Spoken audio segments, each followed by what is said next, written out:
the National Communications Director for the 10th Amendment Center. I'm also the author of a book called Our Last Hope, which is the philosophical, historical, and moral case for nullification. I actually have some copies with me if anybody's interested, or you can purchase it on Amazon, and that's the end of our commercial for today. So it's great to see you guys out here. You probably won't be surprised to find out that as the Communications Director for the 10th Amendment Center, I actually believe that the framers of the Constitution, when they insisted on an amendment that said that the powers not delegated to the federal government would be left to the states and the people, I actually think that they believed that that meant that there were certain things that the federal government cannot do. Yes. Now, unfortunately, most Americans don't understand that. Most Americans have this idea that Washington, D.C. is way up here, and then the state governments are kind of here in the middle, and we the people, we're down here on the bottom groveling, asking the government to do stuff for us. That's not the system that our founders gave us. In our system, we the people are in charge. You guys are in charge. I'm in charge. The state governments do sit in the middle. And ladies and gentlemen, Washington, D.C. is actually on the bottom of the totem pole. Because you see, the people of the states, or the people, had already delegated certain powers to their states. And then through those political societies, which already existed, they delegated specific enumerated powers to a federal government for the purpose of a union. So you see, the federal government is on the bottom. And as Americans, we should like this because it's a decentralized system. And most Americans understand the problems with centralized power. Imagine for a minute that I was here today to announce to you guys that Kroger is now going to have a monopoly on all grocery sales in the state of Tennessee. Now, most of you guys would probably throw a fit. I would be happy. My wife works for Kroger. It'd be great for us. But for you guys, you would obviously have concerns about prices rising and not getting good service and not having a big selection because there's no competition for Kroger. And I guarantee you the folks on the left would be screaming the loudest about this corporate monopoly. Here's what I don't understand. Why is it bad for a corporation to have a monopoly, but it's good to have a monopoly of government power? I don't get it. Now, some people are probably already thinking this dude, Maharrey, is a little bit of an extremist. I get called that a lot. I'm not sure why. But I used to kind of have a problem with it. It used to kind of upset me. But I'll be honest with you, it really doesn't bother me anymore because I started thinking about what the mainstream people believe. I mean, think about what these non-extreme people are telling you. These keepers of public opinion are trying to tell you that the same people that gave you the $640 toilet seat, the same people that stick their hands down your pants at the airport, these same people that have spent us into $16 trillion of debt and still have the audacity to look at us and say, we don't have a spending problem. They want us to believe that these people are going to effectively, efficiently, and compassionately run a healthcare system for the entire 350 million people in this country. Oh, and by the way, they're going to make it affordable. We know this because it says so in the Act, right? It's the Affordable Care Act. Now, if that's the mainstream position, I'll stick with extreme. And you know, honestly, if you think about it, if I'm extreme because I say that the federal government should have limited powers, that puts me in pretty good company. You know, James Madison, Thomas Jefferson, Patrick Henry. Heck, even Alexander Hamilton said that the federal government would have limited powers. In fact, Madison explained the system that we were supposed to have in Federalist 45. He said that the federal government, the powers delegated to it by the Constitution, would be few and defined. And then he went on and said that the powers remaining with the states and the people would be numerous and indefinite. And he went on and explained it. He said the federal power would primarily be concerned with war, peace, treaties with foreign nations, and foreign trade. And then all of the powers left to the states would have to do with the life, liberty, and properties of the people, and the internal improvements, order, and prosperity of the state. Now, I confess I'm not a lawyer.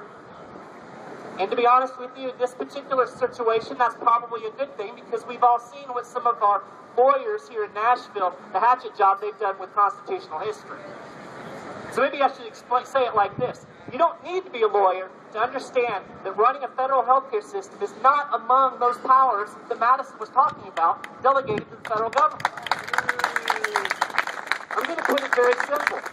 Senator Beavers said it perfectly. There is no enumerated power for the federal government to run a healthcare system for the entire United States. And therefore, when they do that, they are violating the highest law in the land, the Constitution. And therefore, by definition, that makes them criminals. Yes. Now, I know, the Supreme Court said it was constitutional. And I was shocked by that decision. I mean, it's amazing that federal employees found new power for the federal government. It's almost as shocking as the bank fighting against me in a debate about my mortgage. Listen, people are trying to sell you a lie. There are people that are trying to tell you that the federal government gets to determine the extent of its own powers. This idea is dumb. It doesn't make any sense. It's like me telling you that the University of Florida player is going to be the referee at the next UK or Florida-Tennessee game. I think this would be great because then I wouldn't have to listen to Rocky Top over and over again. Jefferson put it like this. The states were not united on the principle of unlimited submission to the federal government. He went on to say this. The government created by the Constitution was not made the exclusive or final judge of its own power. Because to do that would mean that it, and not the Constitution, would become the means of judging that power. And that doesn't make any sense. If there is no mechanism for the federal government to be held in check, then we indeed do have a federal government that has unlimited power to do whatever we want, even though the founders and framers said that that was not the case. But you see, Madison, he said that when the federal government oversteps its bounds, that it was up to the states to step in and interpose. I want to read exactly what he said in Federalist 46, because this lays out the blueprint. He said, when the federal government oversteps, the means of opposition to it are powerful and at hand. The disquietude of the people, that's you guys, their repugnance and perhaps refusal to cooperate with the officers of the Union, the embarrassment created by legislative devices which would often be added on such occasions would oppose in any state very serious impediments, and where the sentiments of several adjoining states happen to be in union, would present obstructions which the federal government would hardly be willing to encounter. Madison.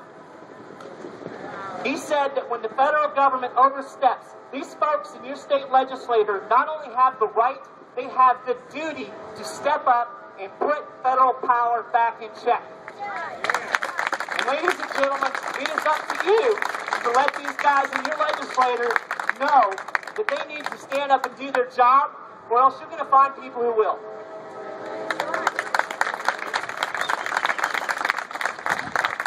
Your healthcare decisions are among some of the most intimate decisions that you will make in your entire life. I mean, it can literally be the matter of life and death. Mark my words, if we give the federal government a monopoly on health care, they're going to dictate every aspect of your life. They're going to tell you what you can eat and what you can't eat. They're going to tell you what activities you can participate in and what activities you can't participate in. They're going to dictate the proper forms of treatment and the best drugs. They are going to run all of these aspects of your life. I don't think that's a good idea. One of my favorite historical figures is Frederick Douglass. Frederick Douglass knew a little bit about living under tyranny. He spent a good part of his life in slavery. He said this, find out just what people will submit to, and you have found out the exact measure of the injustice and wrong which will be imposed upon them. We have too many people in America today that have gotten used to just submitting. We've got state legislatures that go and beg the federal government to please, please, please don't enforce this unconstitutional act. We go and beg the courts, the federal courts, please, please, please rule and protect us. And it moves into our personal lives as well. We beg the federal government to approve this particular care or this particular medication. We have people that find marijuana a good way to treat their pain, begging the government to let them use it. We have people that are begging the federal government to let them buy whole milk, for goodness sake. We need to stop. We need to stop. Stop asking permission where none is required. Thank you very much.